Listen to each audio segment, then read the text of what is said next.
क्या आपने एक युवा संत को कभी मन की बात पढ़ते देखा है? पहले मन की बात को एक कागज पर लिखना, फिर उन्हें समाधान देना। ये अंदाज देश के सुप्रसिद्ध युवा संत धीरेंद्र कृष्ण शास्त्री का है, जो बागेश्वर धाम के महाराज हैं और इन दिनों भक्तों को बालाजी महाराज के सानिध्य में समस्याओं से समाधान की राह दिखा रहे हैं। क्या वाकई में बागेश्वर धाम महाराज के पास कोई शक्ति है और उन्होंने ये शक्ति कैसे हासिल की? आखिर ये महाराज कौन है और इनको इतनी कम उम्र में कैसे ये प्रसिद्धि हासिल हुई? आइए जानते हैं एमपी न्यूज की इस खास रिपोर्ट में। इन दिनों पूरे देश में किसी धर्मात्मा की सबसे ज्यादा चर्चा है तो वो है धीरेंद्र कृष्ण शास्त्री बागेश्वर धाम महाराज। ये वही युवा संत है जो इन दिनों दीन दुखियों के दर्द दूर करने और बागेश्वर धाम हनुमान जी की कृपा से भक्ति का नया मार्ग प्रशस्त कर रहे हैं। ऐसे में मन में सवाल ये उठता है कि इतनी कम उम्र में कैसे एक युवा संत ने इतनी बड़ी सिद्धि प्राप्त की और कैसे वो लोगों के मन की बात को पढ़ लेते हैं। यही नहीं, आखिर ये धीरेंद्र कृष्ण शास्त्री बागेश्वर धाम महाराज जी कौन है और कहाँ तक पढ़े हैं? कैसे धर्म की राह पर वो चले और आज जिस प्रसिद्धि को वो पा रहे हैं, तो उनका परिवार कैसा है, क्या कहता है? आज एमपी न्यूज पर हम आपको बताते हैं बागेश्वर धाम वाले महाराज जी से जुड़ी वो बातें जो बेहद ही कम लोग जानते हैं। दरअसल बागेश्वर धाम महाराज जी का असली नाम धीरेंद्र कृष्ण शास्त्री बागेश्वर धाम महाराज है। उनकी जन्म तारीख 4 जुलाई 1996 है। वह 25 साल के हैं। जन्म स्थान छतरपुर ग्राम गढ़ा मध्य प्रदेश है। वहीं दादाजी का नाम श्री श्री 108 पंडित श्री भगवान दास गर्ग जी महाराज है। पिता का नाम श्री राम करपाल गर्ग और माता का नाम श्रीमती सरोज गर्ग है। वहीं एक भाई और एक बहन है।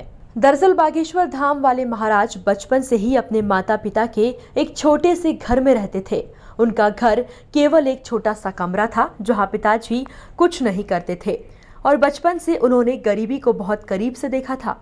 अपने बचपन के संघर्ष को जीने के साथ ही धीरेंद्र कृष्ण शास्त्री ने अपने दादाजी से धर्म जागरण सीखा। यहीं से सफर शुरू हुआ धीरेंद्र कृष्ण से बागेश्वर धाम महाराज बनने का।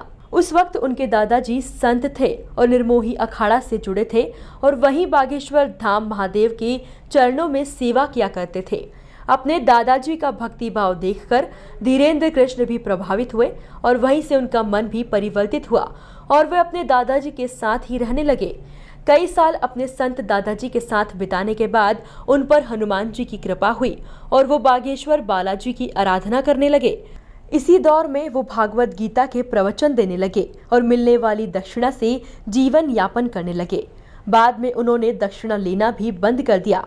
इसी के साथ साथ धीरेंद्र कृष्ण शास्त्री ने 8वीं तक ही पढ़ाई की, वो भी अपने गांव के सरकारी स्कूल में, और बाद में उनका गंजित में जाना हुआ जहां गंज 12वीं तक की पढ़ाई पूरी की। उसके बाद में आगे की पढ़ाई ना कर पाए तो प्राइवेट से ग्रेजुएशन कर लिया।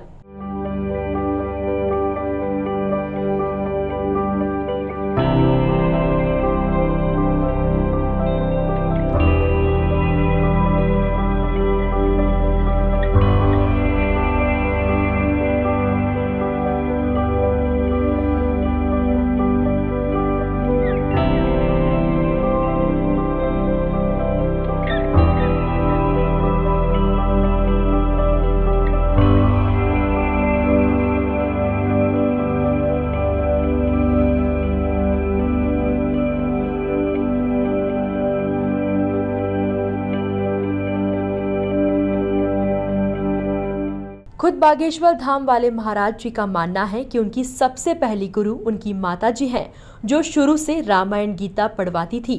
वह पढ़ी लिखी नहीं थी मगर रामायण सुनती जरूर थी। पहला आदेश माँ का ही था कि वो गीता रामायण उन्हें सुनाया करें। इसके बाद से धीरेंद्र कृष्ण शास्त्री ने अपनी सिद्धि प्राप्त की और आज वो अपनी धार्मिक शक्ति के डीएम पर भक्तों के मन की बात पढ़ लेते हैं और उन्हें बागेश्वर बालाजी की पेशी करने के लिए कहते हैं ताकि समस्याओं का निवारण किया जा सके। आज इन्हीं युवा संत से प्रभावित होकर योग गुरु स्वामी रामदेव से लेकर देवकीनंद ठाकुर महाराज और कई नामी संत और मंत्री अफसर बागेश्वर धाम पहुंच रहे हैं और इनकी ख्याति पूरे देश में देखी जा रही है।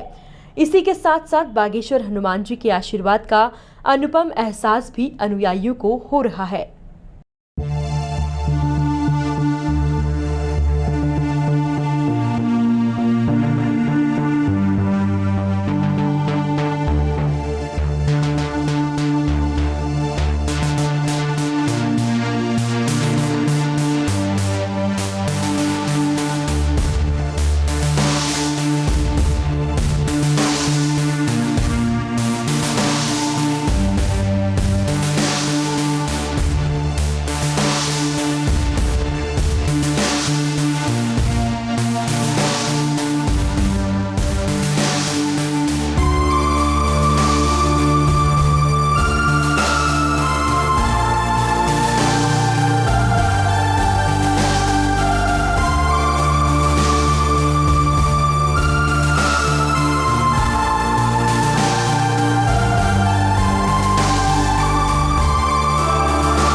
मिलाकर इस युवा संत ने आज के दौर के बड़े बड़े धर्मावलंबियों को सोचने पर मजबूर कर दिया है और बालाजी की कृपा से उनके अंदाज़े बयां को पसंद करने वालों की बड़ी तादाद देश दुनिया में देखने को मिल रही है।